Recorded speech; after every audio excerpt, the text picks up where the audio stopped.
Hello class के छात्र, आपका स्वागत है मेरे यूट्यूब चैनल मैथ्स क्विज 70 के पर। आपको बताया आपका 5 चैप्टर चल रहा है जय प्रक्रम, और इसमें बताया मैंने आपके लिए क्या रहा था मानव। मानव मतलब मानव में भोजन का पाचन कैसे होता है। सबसे पहले मैंने बताया था क्या मुग्वा, ठीक है। दूसरा बताया था ग्रस्का या ग्रासनाद, और तीसरा बताया था क्या आमाशय। अब चौथा है पॉइंट सद्रांत पाचन, मतलब छोटी आंत। सद्रांत क्या होता है? छोटी आंत, और बृहदांत को बड़ी आंत।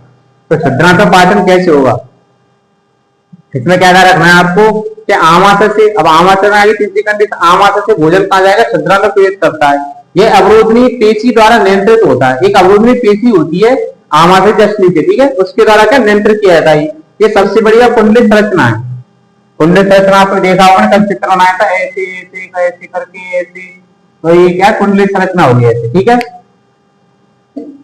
तो छिद्रांत कार्बोहाइड्रेट प्रोटीन वसा के पूर्ण पाचन स्थल है। मतलब इसमें क्या होता है, कार्बोहाइड्रेट प्रोटीन वसा इसका पूर्ण पाचन होता है। कार्बोहाइड्रेट तो पता है इसमें क्या होगा, कार्बन भी होगा, हाइड्रोजन भी होगा, ऑक्सीजन भी होगा, और प्रोटीन वसा इस सबका क्या होगा, अच्छी तरीके से पाचन होगा, ठीक है।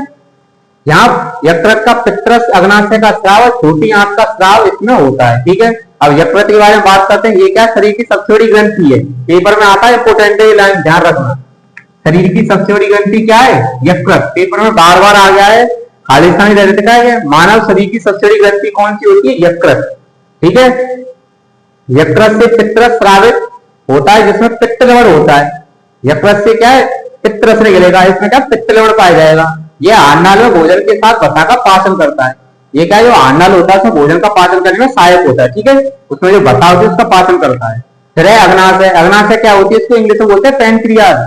यकृत को होते लीवर। ध्यान रखना, कभी कभी क्वेश्चन बदल के भी आ सकता है, इंग्लिश वर्ड भी दे सकता है आपके लिए।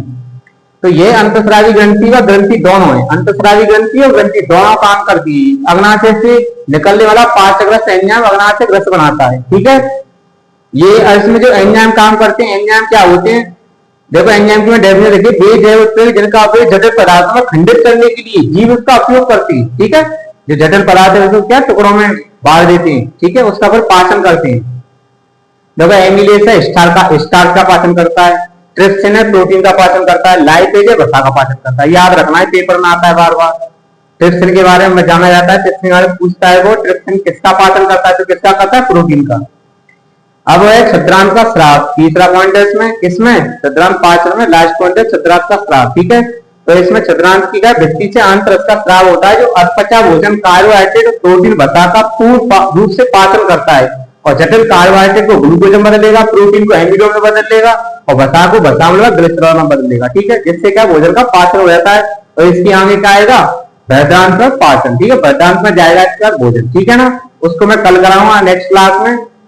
आज के लिए इतना ही। मेरे YouTube चैनल आपको पता ही है, बताने की जरूरत नहीं, बार बार बताने की कोई जरूरत नहीं कि मैथ्स क्विज 70 के इसको आप सब्सक्राइब कीजिए, ज्यादा से ज्यादा शेयर कीजिए। और आपको पता है मैं लाइव भी चल रहा हूँ इस समय पर, ठीक है, लाइव भी आ रहा हूँ क्लासों में।